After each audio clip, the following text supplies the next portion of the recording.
Well, from my side, I mean, I just wanted to say, like, Ankit, the work on dialogue has been really meaningful to me. I'm really curious to see how dLogos continues to evolve. I think um, incentivizing conversation and incentivizing participatory conversation is a really interesting thing that the internet um, has always had some interest in. And it's just cool to see there be a new approach to it.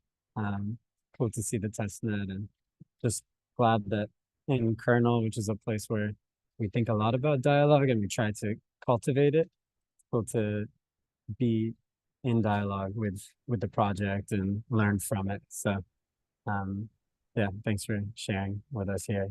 And good to be with everybody. Yeah, super excited for this, and I really I want to really thank Kernel for kind of giving the space to kind of build this out, and just get a lot of really just meaningful like feedback as I was kind of going through this. So yeah, we're sort of like right at the stage where we're kind of gearing up for the mainnet, and before we get to real money, it's always nice to kind of test things out and see how what people are thinking about it. Um, so cool. I'll go ahead and share my screen and then just kind of walk through real quick demo, and then yeah, we can get into the Junto and then just kind of have some like feedback towards the end. So great. Okay.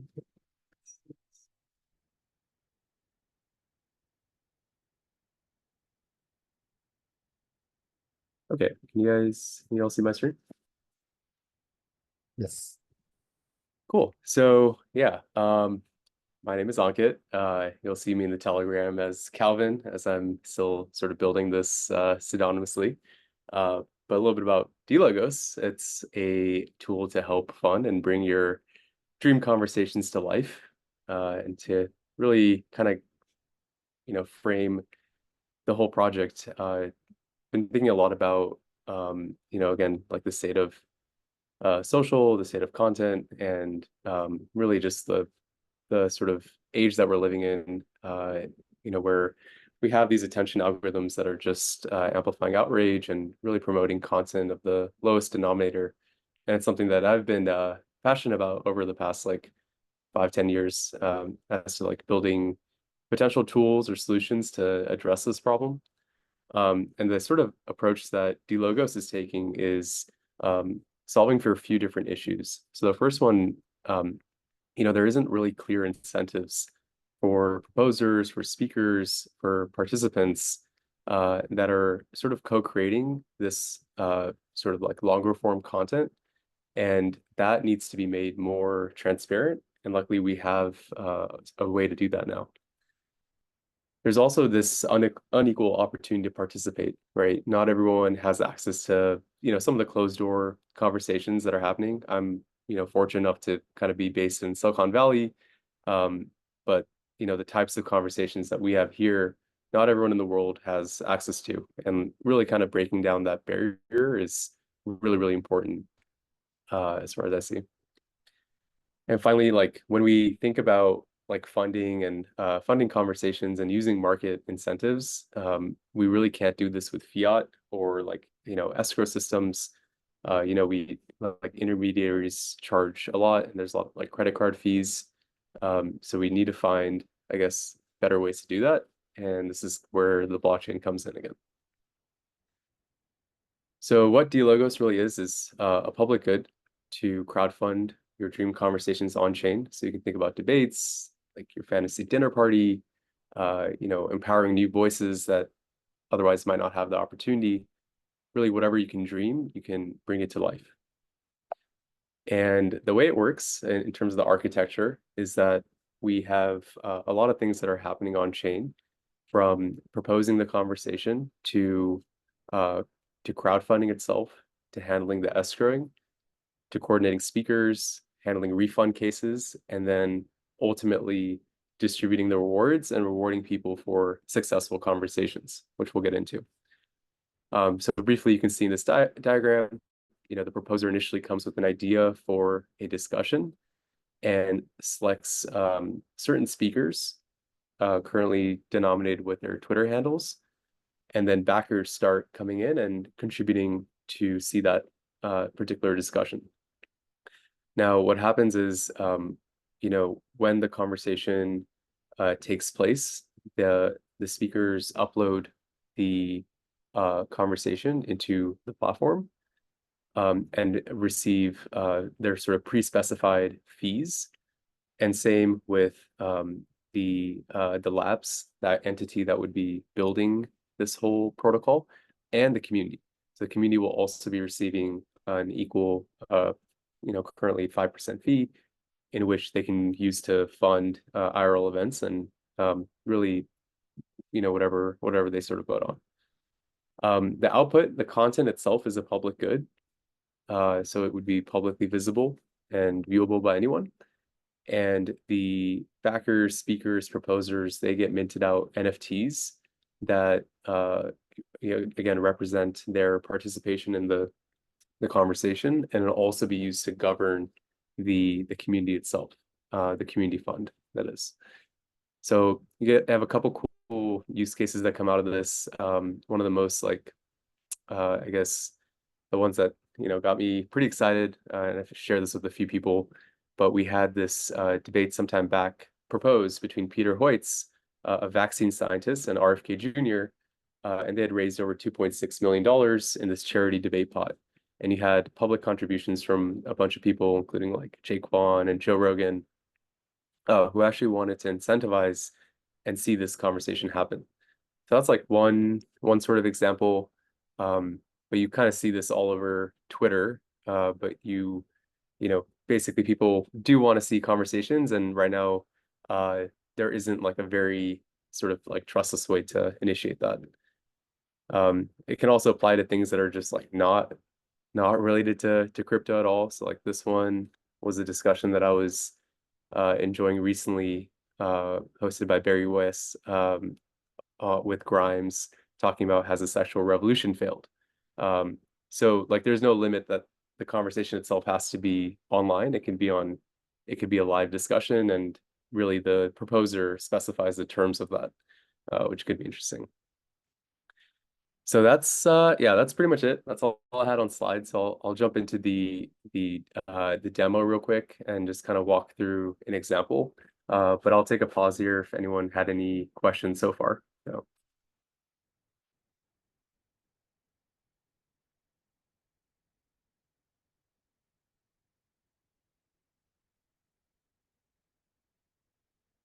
Cool. All right, can you all see the app here? Good. Yes, I can see it. Okay, sweet. So yeah, this is the app, dLogos. It's a way to crowdfund conversations on chain. So I'll get started. So what people need to do to join the platform, they can use an existing wallet or Coinbase's new smart wallet. That's also something that is really beginner friendly and manages seed phrases with passkeys, which is really cool. But for this demo, I'll use MetaMask. So once you log in, the first step is to connect to Twitter, and this is using their API. So once you link your account, this is how we verify that the people that you're tagging are, using their, you're using their Twitter handle, and we're verifying that on our side. And yeah, I'll walk through. Let's see an example. Oh, does anyone want any testnet base ETH to participate in this? I can send it to your address. If you just drop your address in the chat, I'll just send you some testnet ETH if you want. But in the meantime, I will start posing conversation. So one thing that's been on my mind, I was thinking about, actually, oh, we got some addresses. Here you go. So I'll send Spencer some ETH. I got a ton of fake money. So, oh, Spencer, looks like I don't have resolution for your ops.clinimetic. Yeah, it's weird they don't resolve on these layer twos. I'll just get the address. Okay, cool. Still have a far way to go.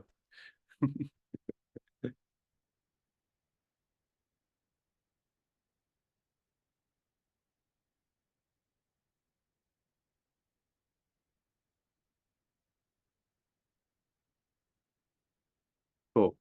All right, there's your address. I'll send you. Here's $100. Play around with that. Cool. That should be. Yeah. If anyone else wants to drop their address, just let me know.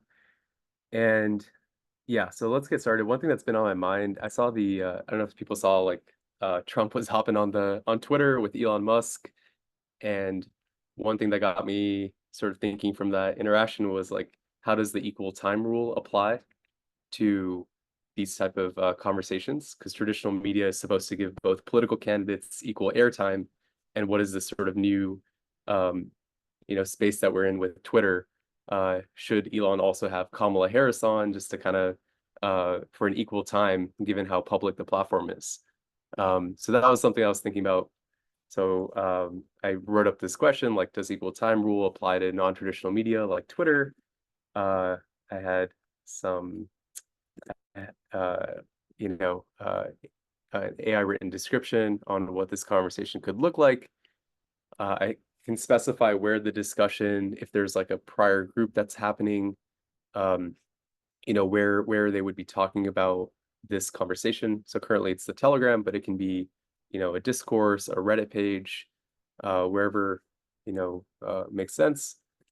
And then I'm going to specify two speakers that could make sense for this conversation. And if people are curious, one of them is Jessica Rosenworcel, who's the chairwoman of the FCC, and Lawrence Lessig, who's a law professor. And I think that they would have a very good conversation. So I propose those two to talk about this discussion. As a proposer, I can start the crowdfund. And again, all this is happening on chain. So let's go ahead and create that. Another sound. So the crowdfund has started. So now anyone, so Spencer, since you got some testnet ETH, you can always go to this logo now and contribute to this discussion. You can also leave a comment or question. So let me know if you're able to do that on your side. So. You also could vote for another one of them, which is the one right before it, or any of the other ones, right? You can contribute to any of these, Ankit? Yes, any of these. These are all conversations on testnet right now. So.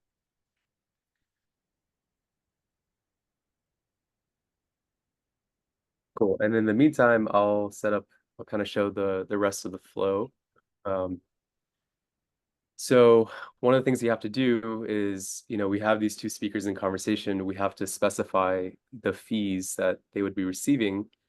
So at the moment, I'll split them evenly between our two speakers. And in this current MVP, you do need to know their ETH addresses, but in the future, this will be automatically populated once they sign in. So we'll simplify that process. And once you've decided their share of rewards, you save this on chain. So this is again interacting with the dLogos smart contracts. And you have the speakers saved. And then in terms of the next step, so you'll see them here now as proposed speakers. I'm going to do this part manually, but if I was Lawrence Lessig, for example, I would see under my invitations the conversations I've been invited to. So I will quickly confirm my side.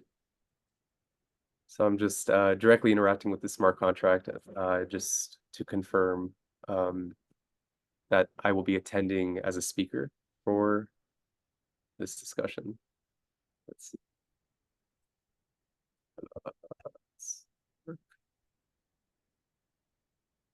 Yes, proxy.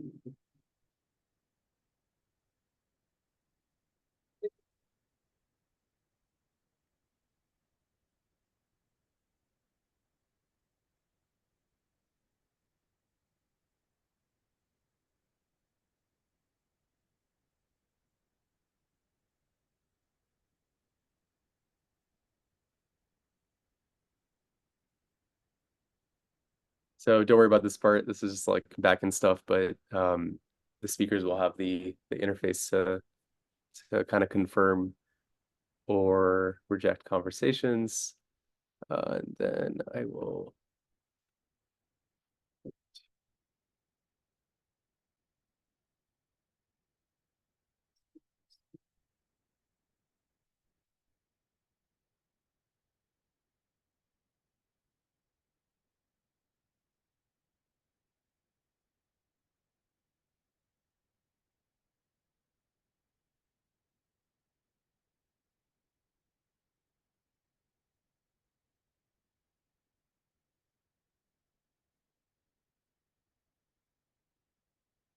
Cool. And then, yeah. So on the DApp, if we go back there.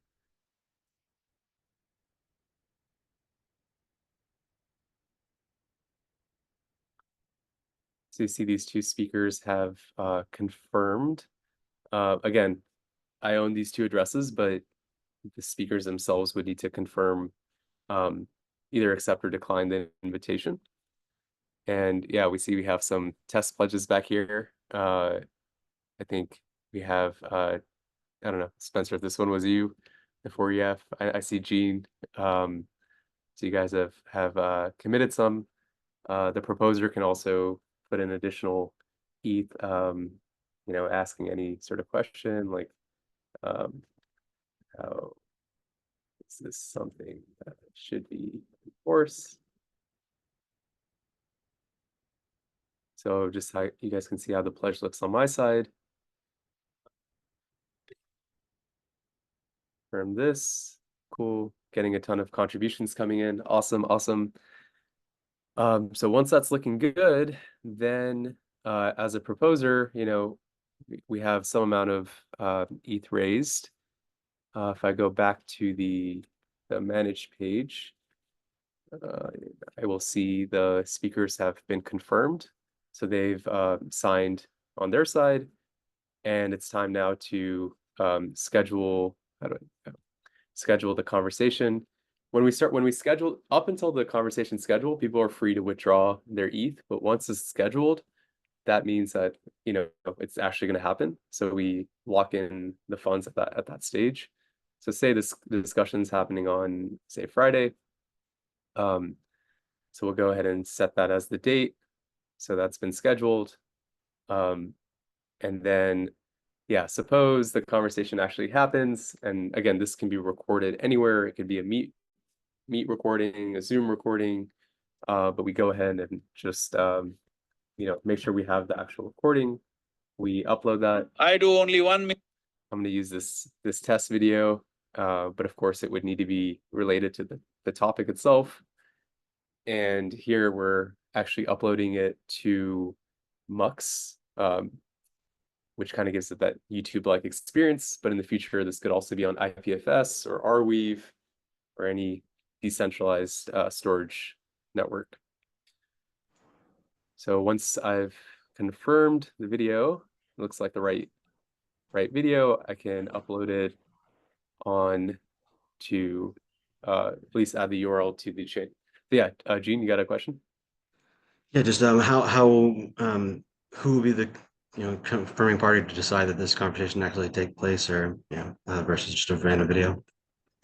Yeah, great question. So one of the things that are in the smart contract is that the voters, the backers themselves, based on their capital, vote on the discussion if it was like legit or I just uploaded a random video like I just said. So they're able to reject it. So.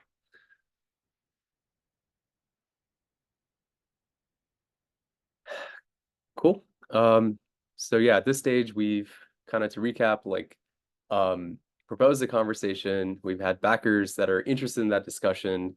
We've scheduled it on chain, and we've uploaded the content from the discussion.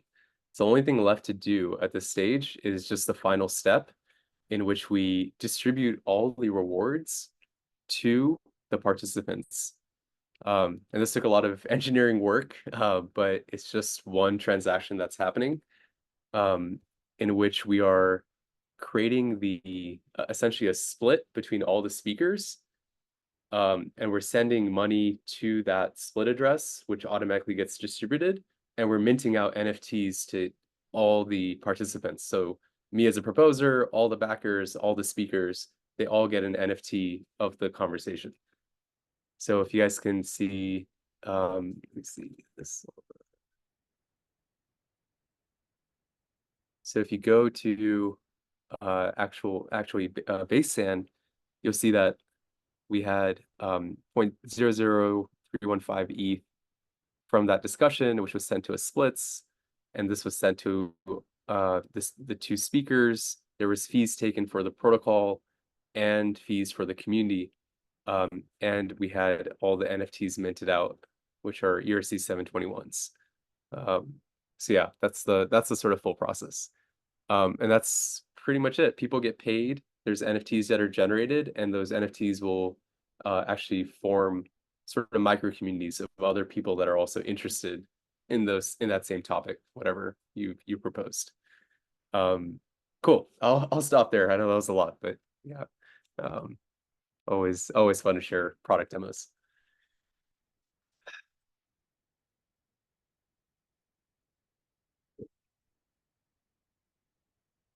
Okay. Any questions or feedback, or Vivek? I'll pass it to you on the most funded conversation. Yeah, sure. Does anyone have any questions or thoughts on any of it? It can be about like the dialogue that it encourages, or about some of the practicalities. The end there, Ankit, was very, very cool. Just how seamlessly that transaction worked. I'm glad that you put that on the screen. And Cecilia, would love for you to kick us off. Thank you. I have some questions. Like the first one, when the proposal is finished, uh, do we see some feedback about it? Like, how is the process? Like, if it is a deadline after the meeting, the video uploading. When you say feedback, do you mean like how people view the content itself? Yeah, like after the activity, like so I proposal, I'm enjoying some proposal and this contribution amount, and how can I get like updates from there? Yeah, so the next stage, and this is still like, MVP, but Okay. the content is there for anyone to view from that discussion. And here we can like even let people add their email address, or as a backer, they can receive like a email notification that, hey, like the content's been uploaded, everything's gone through. So yeah. Okay. And yeah, just another question that I have, like we have a button, like a joint conversation, and it is going to the Telegram. Is that correct? Like when I am in the proposal page, like uh this one, can you click in someone, like in some Yeah. topic? No, Mhm. no, not this one, like some discussion, like why is a word coin a bad idea. Like we have a button called like joint conversation. I thought there was to be starting to do interaction, but it's going to the Telegram. It is correct? No, that's very good feedback. So that's Yes. something we can I improve was like, and oh, make I'm it gonna be. more clear. Yeah. Yeah. Yeah, so we can figure that out. And Mhm. yeah, my another question, it was about the future, about the proposal, like how we are guiding the people how to create a proposal, and how do we know that this proposal they are good or not, like. But I think you are thinking about this type of policy, right? Yeah, totally. So again, anyone is free to submit a proposal, and by default, the proposer is taking a 5% fee. But um, the experiment here is, will the market actually surface the good conversations, or the things people actually want to see? No, Mhm. no. Yeah, I think that's all. Thank you. Yeah. Spencer? I'm not sure if we've talked about this yet, but I had a question about who your kind of initial intended audience is, if you're intending to to kind of start out or go to market with like a crypto native audience who's like already used to using a lot of these tools and would really appreciate the language like funding conversations on chain, or if you wanted to iron stuff out and go and like start with more of a non-crypto native audience. We're just wondering what your thoughts or ideas are on that. Mhm. Yeah, I think just the nature of kind of, the way that I was comfortable with MetaMask and, sending ETH, that would be some of the baseline expectations. And the way to kind of crack it, I think, to the mainstream would be like just fund a conversation with like Stripe with credit card, right? So it should be the next logical thing is once we get validation with the Web3 crowd is that, hey, can I just go to a conversation and just be like, I just want to pledge and I just want to pledge with Stripe. And I just drop in my credit card and we handle the ETH in the background. So that would be the thing that takes it to the broader market there. So.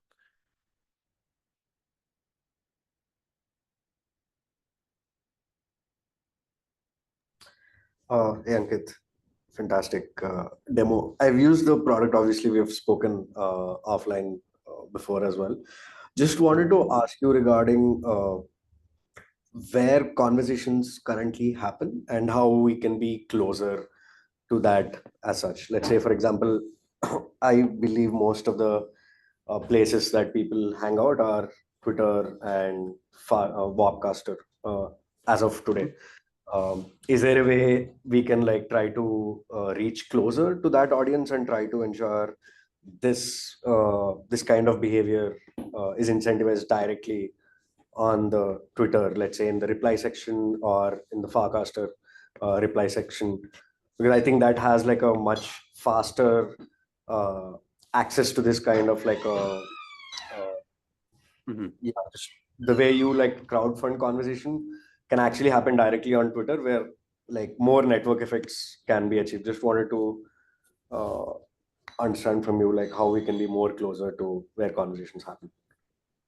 Yeah, for sure. So the initial GTM idea here is like we actually tag these speakers. So starting with Twitter, like as one sort of social graph, right? We can tag the specific speakers when there's like certain bounty amounts, say like 100, 500, $1,000 for like an hour of discussion or something like that, right? So we will be tagging people and they will know on Twitter that, they have this bounty available. When it comes to other platforms, like the actual smart contract is agnostic. So as long as there's an ability to link their social profile, and they can link Farcaster or whatever, then we can start using Farcaster handles, for example. Farcaster is unique because we can also kind of go the route of frames. So we can actually create a dLogos frame where you can see the conversation and then you can crowdfund directly from within Farcaster. So that would be another step to kind of get that network effect going. But yeah, that's also a really great idea. And like, again, comes down to like the sequence of networks that we want to kind of go after, including Blue Sky and like, Nostr as well could work for this. So yeah, all that's coming. I hope. Yeah. If there are no more questions, we wanted to open it up for discussion and dialogue. Like the topic that is the second one there is one that I'm grateful got some funding, and in the spirit of the second part of the call, this is like kind of an open call. Like I'm really curious about to Kaisa's point in the chat, the idea of like putting a market cap to like how important it would be to see 2 other people or 3 other people or 5 other people in dialogue on a particular topic and rewarding the proposer and the speakers. And I think as it stands, like dLogos is going to be able to give this a try and see what happens, and feels like it has all of the bones in place to like encourage at least, let's say, a starting point of like 10 to 20 interesting conversations that any one of us could think of over the course of our day. One thing that was on the convo or the proposed question was like about like, how do we feel about the balance between this listening and like consuming content that that is a part of what even in dLogos you see some encouragement towards like a bit of a more active stance. And I think even being the proposer or being the pledger behind a conversation, even that, even though it's a small action, maybe it changes your relationship a little bit to the conversation. Maybe if I put a little bit, even if it's $1 or $2 towards a conversation, it makes it a little more likely that I engage with that media in a different way. But in general, just wanted to open it up, see what people think about maybe a bit more of the theory behind what's going on in dLogos, people's thoughts on like the type of conversation they're interested in or intrigued by. Maybe it leads to some interesting places to go. It's open for anyone, really.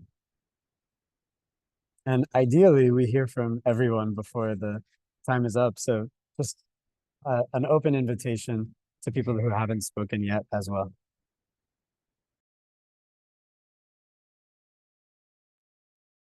Yeah, I mean, yeah, I'm more than happy to go. It's like, first of all, so great to see the process, you know, like I saw the very first the test net or demo like quite a while ago. So it's like really great to sort of circle back. But I mean, yeah, in any way how it goes, it's like absolutely amazing that this sort of tokenized and incentivized element gets brought or like is brought into something like like we don't think about it that often. And that's why I find like the market cap element so like interesting, because it's really like, I think, very positively pushing the boundaries of what we can use tokenization for.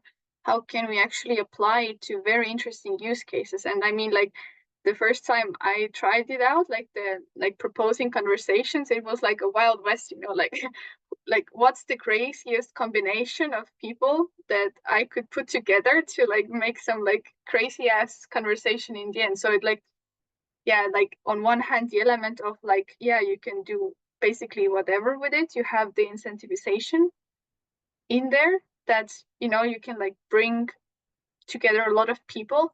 And I might in the like the element of knowing actually how many like spaces, and I mean, this is very crypto perspective, right? But there's like so many use cases for this in the crypto space already, because I mean, people love to chat, right?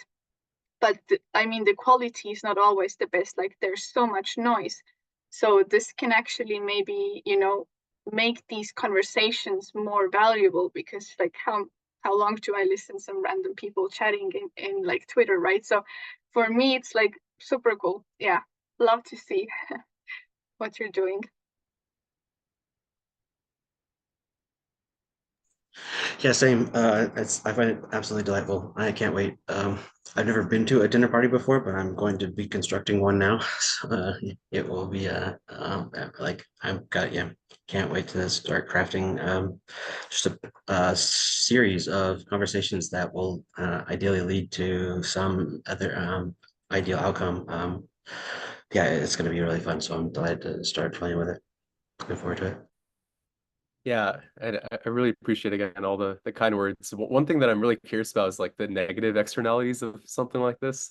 Like everyone's like, oh, it's always, you know, they see how cool it is, but if there's like if there's a power law, right, of something that happens here where a few of the top conversations or speakers like get most of the, say, capital and the funding, what is what are some of the downsides of a system like this? Like, do you feel like people will like, are there certain, oh, hey, Missy, good to see you again. Are there are there certain people that would be incentivized again and again? Or is there going to be people trying to game the system in some unforeseen way? Like, I haven't been able to like think through all the negative points of something like this. And we've seen like, Polymarket is a, sorry, I think Polymarket is a great example where you can like see that not every individual is able to like create a market for like a particular outcome. At least as of now, it is a little curated, or at least it's centralized. But in this case, it can be a little curated with respect to a few select people who are like curators of conversations. Like that can be a way for you to like ensure.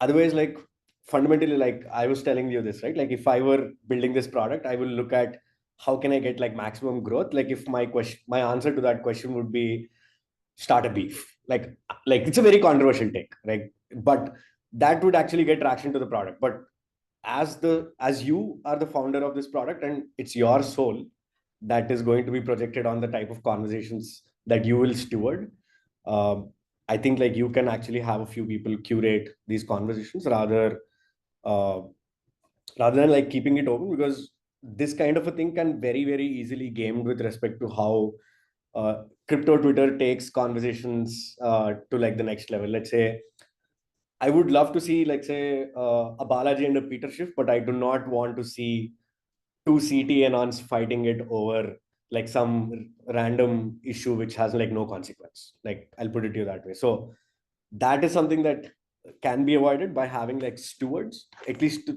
while you're trying to like set a culture. A good example is how Jesse Pollock also was behind like the meme coin season in base, but because of his leadership, you would have not seen even a single racist coin on base, right? Like he ensured like the culture of like meme coins on base is stewarded in a way that it's his personality that is like projected. So like I think that is one way you can avoid nuisance.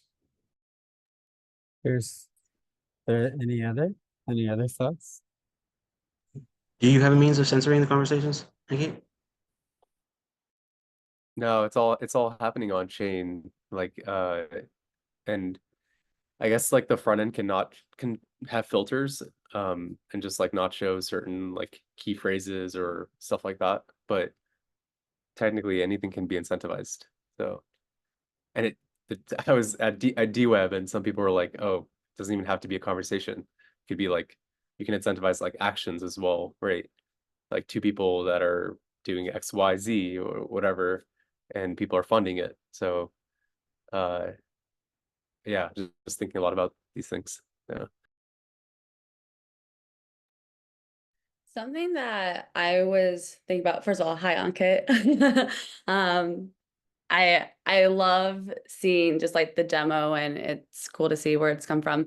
I was thinking some about the negative externalities, and more so in the sense of like voices, people who have things to say, who would have interesting conversations, but people might not know them. And so how do they get that funding if people don't know them? So I wonder if in like a future iteration, there's a way to have like almost like an accelerator. Like I'm thinking of a person almost like a startup where like people don't know me, but I have a lot to contribute to life and to people and to conversations. And so I wonder if there's like a separate entity where people can fund like new people and new ideas and like, and I don't know, I think there's like a separation between like people that people know and people who people don't know. And so can there be almost like an accelerator for those new people? I've got a point that really ties into that and also ties into someone else's previous suggestion about having stewards. And it's almost like you can kind of take this concept of delegation in voting where maybe there's someone who's proven to be a good kind of curator or tastemaker or facilitator for conversations, and they can crowdfund simply a fund for a particular conversation about a topic, and then the people who donate to that trust that that steward or tastemaker can find good people for it, and that may enable lesser known people to be surfaced if it's like that person's almost like the funders are delegating their kind of taste making to this person who may have a greater familiarity with lesser known people in a certain subject area, rather than requiring the people partaking in the conversation to already be known amongst people who are funding them. That could be one other aspect that ties into this. Oh, that's all sense. No, that made sense. Very, very sophisticated model of delegating your backing to people that are good at identifying the from certain communities say. Very interesting. Yeah.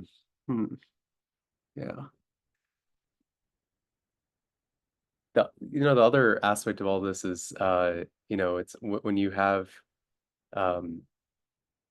like, I guess the role of the dLogos community in all this, right? In that one conversation I shared, it's like 2.6 million like in the pool. That would be 130K for the community itself to actually host events and stuff like that in one conversation. I guess, what is the role of the community in all this? And how does that actually shape this whole thing, you know?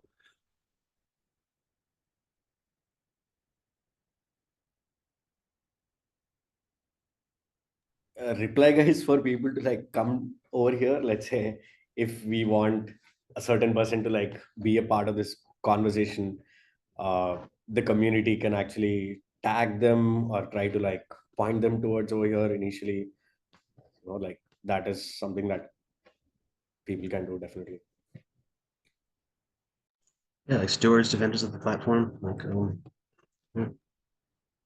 want to jump in a little bit as well and say about the negative externalities, thinking about something like Clubhouse, because its rise was really based on that like democratized version of like you're hearing a lot of new people. Sorry, my phone's just blasting in the background. You get a lot of externalities of you had a lot of new people who were able to create a personality or a persona or whatever it is on Clubhouse because it was this new discovery system. You would just go to random rooms. You had the ability to talk to people.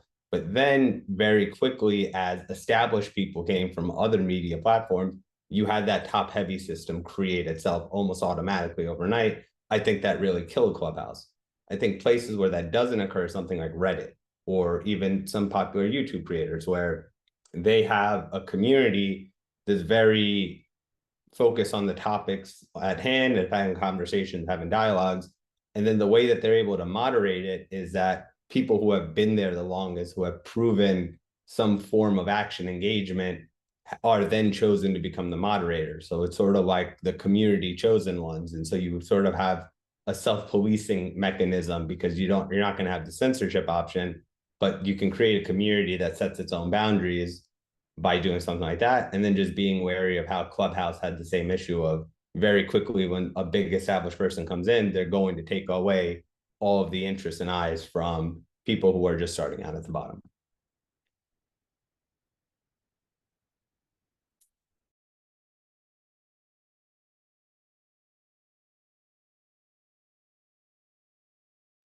I think this also relates to, I mean, I guess the original question, which is something I'd be curious to get people's take on, which is like, what is the relationship between dialogue and learning? And like, how much should the dial of something like dLogos, which is about dialogue, be about learning? And the reason I asked the question is because, so maybe I'm at just point there, right? It's like, there is a certain like feeling that you get when you're in a conversation that's making you think or is challenging the way that you're moving. And then there's another type of conversation where that's not happening. And there's a definition for dialogue from David Bohm and Krishnamurti. They say dialogue can be seen as an arena in which collective learning takes place and out of which a sense of increased harmony, fellowship, and creativity can arise. And so it feels like the nature of like true dialogue is it's like related to learning. And this is where I think Pami says your points like really ring out to me, where it's like, if there's a dial anywhere here, I think it's on like how many or how peer-to-peer. I'm interested in peer-to-peer learning. And so I think that's at least where my head also goes. And when I think about the Clubhouse issue, I think about partially what Emma you said, and I think that's a good case study. And then also how often it felt like the rooms were kind of just like people talking to each other about stuff in circles, and how that didn't feel like a good, healthy dialogue for one reason or another. And how even in this conversation, right? Like there's like nuance on like, well, how long should Ankit talk? How many voices can we have in a Zoom room with 9 people? How can everyone feel like they're contributing? And yeah, open to like exploration on that, but like something that has to be answered in every dialogue.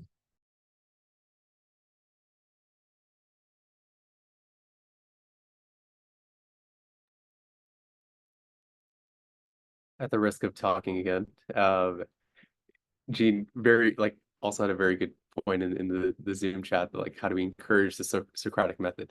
And this is kind of part and parcel, I think, with what you're saying, Vivek, because it's like how do you inculcate the right rituals and values to enable something like strangers to come together and have that dialogue?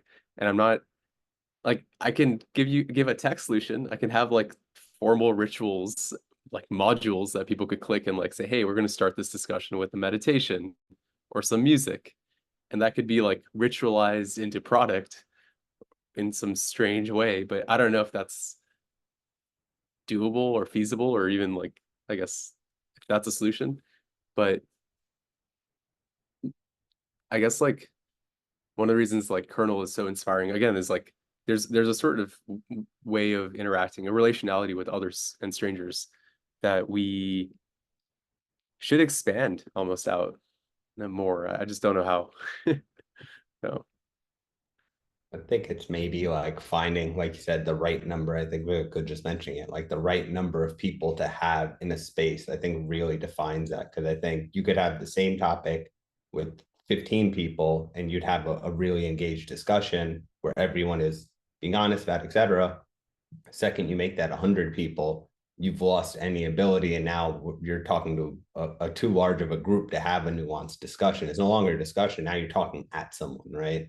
And so I think that sort of fine line where you find what the appropriate size is, because if you're going to scale it, you can't scale it that one person will have an audience of 1,000, because then they're just here to listen. They're not here to learn. And so it's like, just listen to a podcast version. But to do a discussion, you could say specified room sizes that sort of define what level of engagement some people even want, which is 9 people, I want to talk. 20 people, I just want to listen. 100 people, I'm just passively listening. And I think if you just sort of think about it with that, because I think the idea that everyone's sort of like learning oriented or benevolent about learning, and then you get on Twitter and you're like, oh, never mind, some of those sort of moments. But then there's a lot of people within those groups that but that's where I even mentioned Reddit is a great place where you have people committed to topics and having discussions about topics. Of course, you have the outliers in there as well, but I always find it size oriented.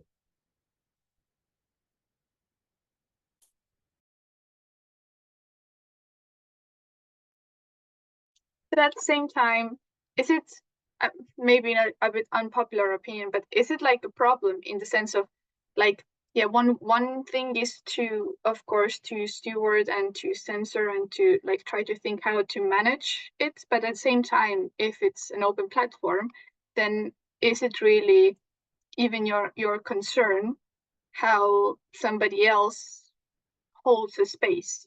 I mean, exactly the point that was made, right? Like there's different sizes of groups, different like it's such a huge variety, actually, so many different people.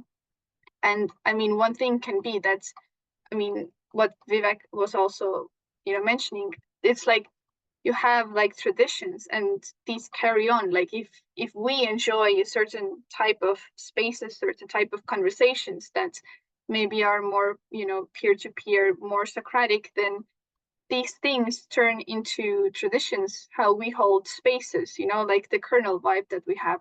And that's like, yeah, these things are just something you do, and that's how you spread it. There is no magic element to it, right? But at the same time, if somebody else wishes to have another type of conversations, that's also fine. So I wouldn't, I think it's more of like the element of, if you want to grow the, let's say, dLogos community, then yeah, it's just traditions growing over time, and I think they spread.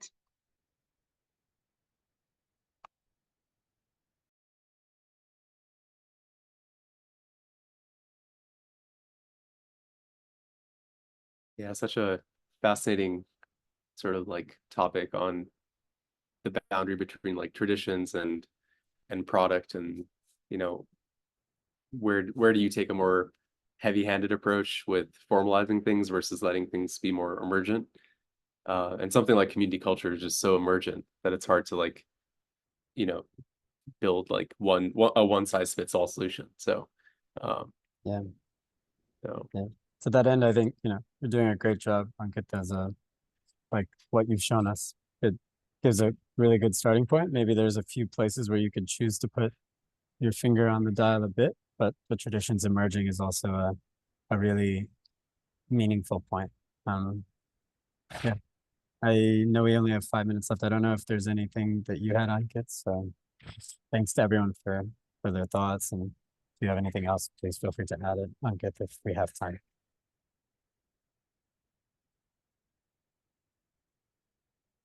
thank you. Love the comments, and yeah, nothing more on my side. I think I'm still thinking through a lot of these things, and like who knows where this can go. So just excited to keep building it out and getting feedback and insight from people. So yeah. Ananda, did you have something, or Kira? Okay, good. Okay. All right, yeah. Cool. Anyone else have any fun? I'm gonna put in a link to this Boom Dialogue, which is one of my favorite websites. And definitely want to double tap Pomisa on your idea. I don't know if it's within the context of dLogos or otherwise, but that's definitely, I think it may be. And maybe it's like I said, your point, maybe it's like something not in the main project experience, but if we're interested in that style of conversation between peers, or I think Pomisa, you put it slightly differently. Yeah, something to explore.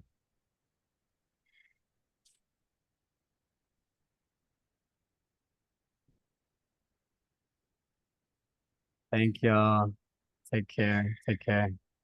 Talk to everybody soon. Have a good weekend. Thank you, Ankit. Appreciate it. Thanks, everyone. Thanks. Have a good weekend. Bye. Thank you for the Thank you. invite. It was great. Bye-bye. Bye. Peace. Good to see you, Kaisa. Bye, Jean. Ankit, great work. Yeah, thank you. That was awesome. Thanks, Vivek. Yeah. Let me know if you have any questions. I mean, I'm gonna stop the recording.